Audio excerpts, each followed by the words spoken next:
Quando falamos em controle social, logo nos vem à mente a figura da polícia, do juiz, do delegado, dessas instituições de controle.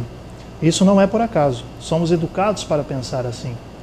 Vivemos em uma cultura do medo, onde a mídia tem um papel constitutivo, conforme bem demonstra o vídeo da pesquisadora Kátia Santos Sé Melo, que veremos agora.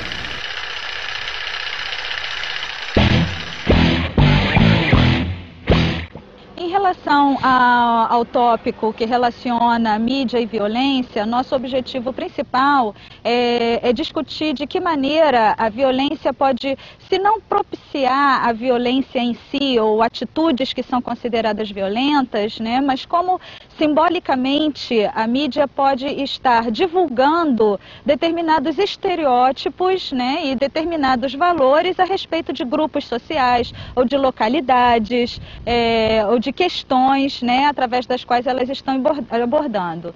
Por exemplo, nós temos a questão da Guarda Municipal, principalmente a do Rio de Janeiro, em que cotidianamente está envolvida no conflito com os camelôs. E a mídia costuma sempre noticiar, ou trazer nas manchetes e nas suas matérias, palavras como, por exemplo, combate ao camelô, a cidade está em guerra contra o camelô, precisamos reprimir o camelô. Então são palavras que, na verdade, divulgam um espírito, um valor sempre presente de combate a um suposto inimigo, sem que, no entanto, se reflita quem é esse camelô e quem é esse guarda municipal, ou realmente quem é o guarda municipal, ou quais são as atribuições do guarda municipal. Então, no lugar de favorecer a divulgação do conhecimento e dos atores sociais que são chamados de guarda municipal ou de camelô, a mídia acaba contribuindo para criar uma imagem de um guarda municipal que é o combatente, que é o guerreiro, que vai eliminar os problemas da cidade, e que nesse caso seriam os camelôs. Mas não se fala também quem são esses camelôs, que atores são esses. Só se cria na população um sentimento contra um, assim como contra outro.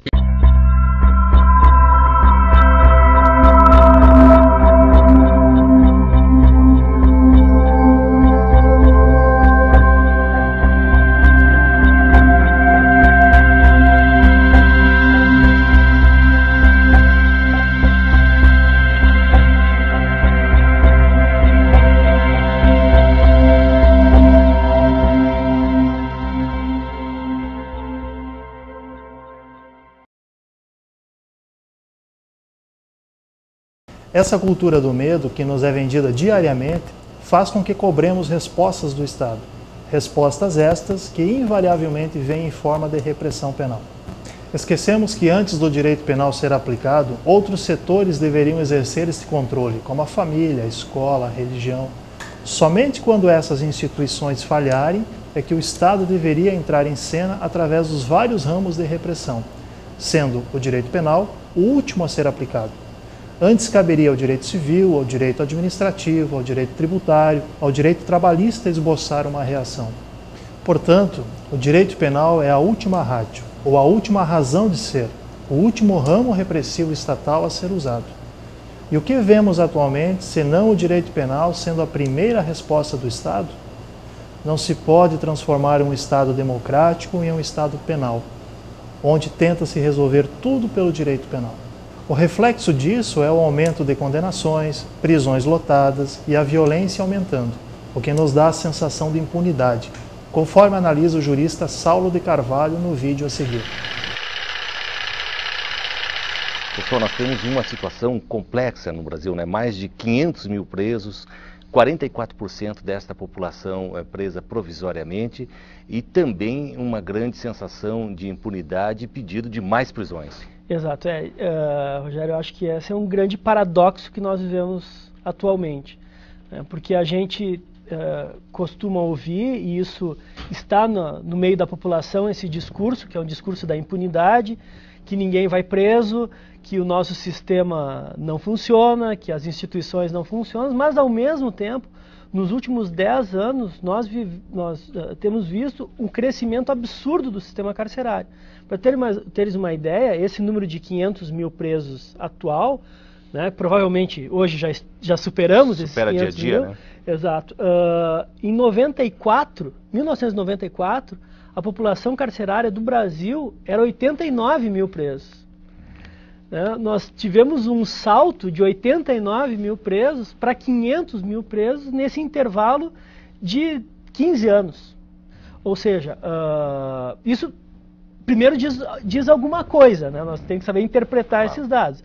Né? Ou seja, se nós tivemos esse aumento brutal, isso é reflexo de que, primeiro, as instituições, bem ou mal, estão funcionando. Né? A polícia está prendendo as pessoas que estão praticando o delito. Os promotores estão denunciando essas pessoas. Os juízes estão julgando e condenando essas pessoas. Né? Então, isso é um dado que é interessante perceber, né? E é um dado da realidade que é inquestionável, né? Para que as pessoas comecem a questionar um pouco efetivamente esse discurso da impunidade. Claro que esse discurso da impunidade está muito mais vinculado a um determinado tipo de crime e algumas pessoas que efetivamente acabam sendo imunizadas pelo sistema. Né? Mas quando se fala em reforma, é sempre interessante ter presente isso, de que nós não vivemos numa anomia. Né? Uma ausência total de normas, que o judiciário não funciona, que o Ministério Público não funciona.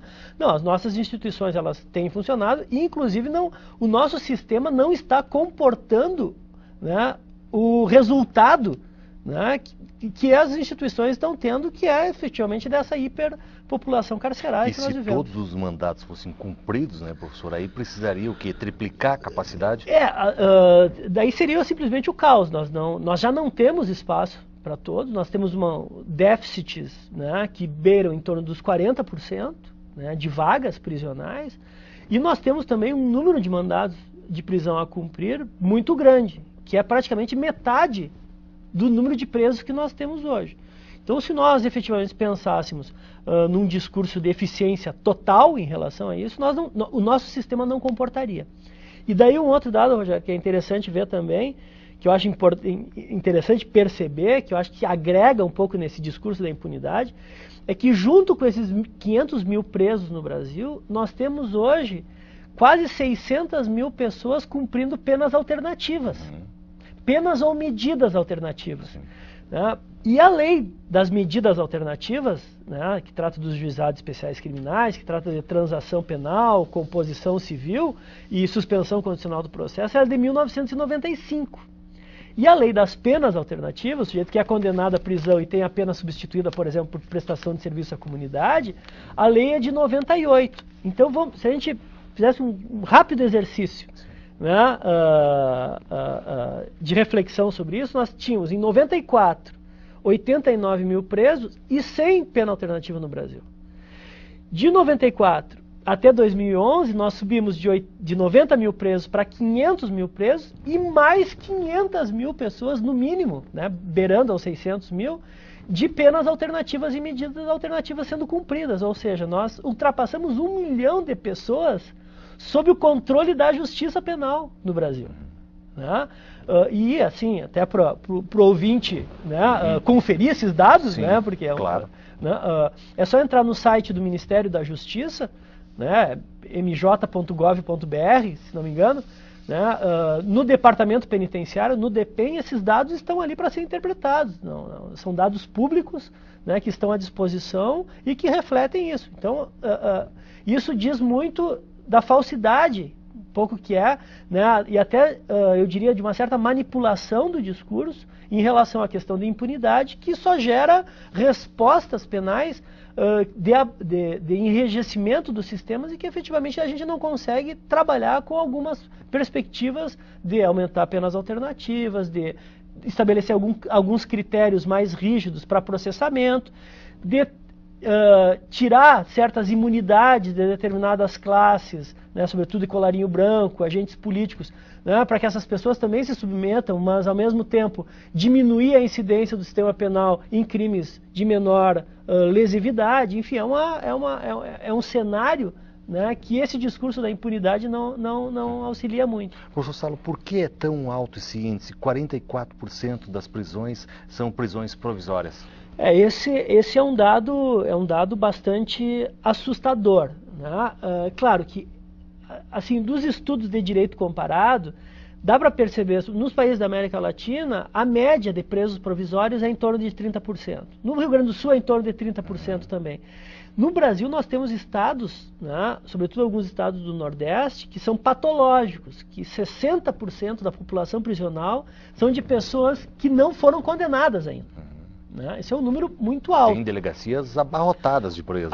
Abarrotadas de presos e pessoas que estão há 2, 3, 4 anos sem serem sentenciadas.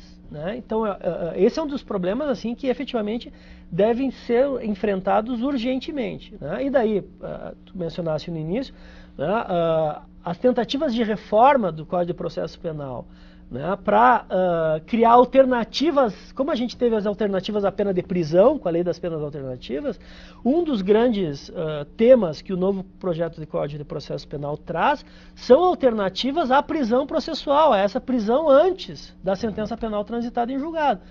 Porque o que deveria ser uma exceção, né, acaba hoje sendo quase uma regra do processo. O senhor considera que é um exagero? Acho que é um exagero. Tem estudos muito sérios que apontam, né, uma banalização do uso da prisão cautelar, né, um uso da prisão cautelar não efetivamente como necessidade processual, mas quase como antecipação de pena, sobretudo em casos mais, digamos assim, espetaculares. Eu diria assim, um uso quase que, em determinados casos, sensacionalista da prisão provisória. Acaba dando uma resposta imediata, passando... Como uma tentativa de... E daí olha só como os problemas eles se acumulam, né? Então a gente tem um discurso de impunidade que é muito divulgado, né, que é muito proliferado, que não necessariamente corresponde com a realidade, e daí, para enfrentar essa impunidade, a resposta que se vê é mais pena, né? E mais pena antecipada, e o que gera essa situação que é uma situação insustentável.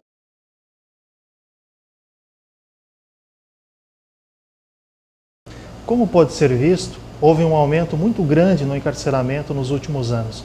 E a pergunta que fica é se houve um aumento da criminalidade ou da criminalização. Este é o tema a ser abordado no próximo tópico.